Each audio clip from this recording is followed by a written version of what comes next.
Now, just in case you are not enjoying your giant cheat sheet very much, I'm just going to quickly go over a couple of things that might happen to you while you're working in App Inventor. And the first thing, of course, is to just remind you of all the help opportunities that you've got, even just in the designer section here.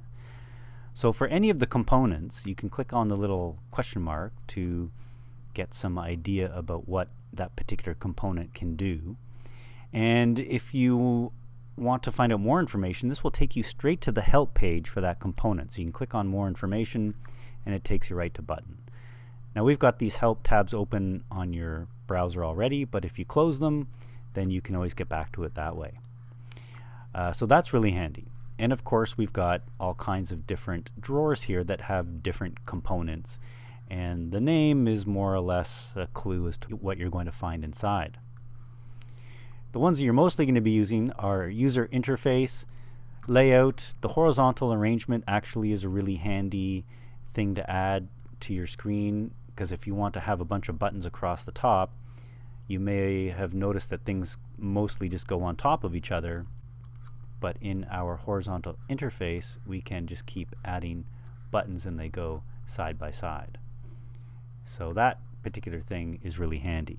The other thing is that if you add something that you don't want anymore, select it in the components list and then click the delete button.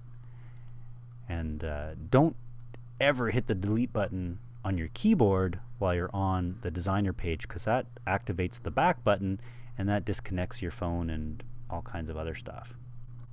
Another drawer you're likely to encounter is the media drawer. Lots of fun stuff in there. You've already been to drawing an animation for the canvas, and of course sensors, and we may be exploring some other ones around here depending on how far you get with your goals. But those are going to be the main ones. We aren't going to be touching any of the ones at the bottom of the list there, so don't bother poking in the last 4 there.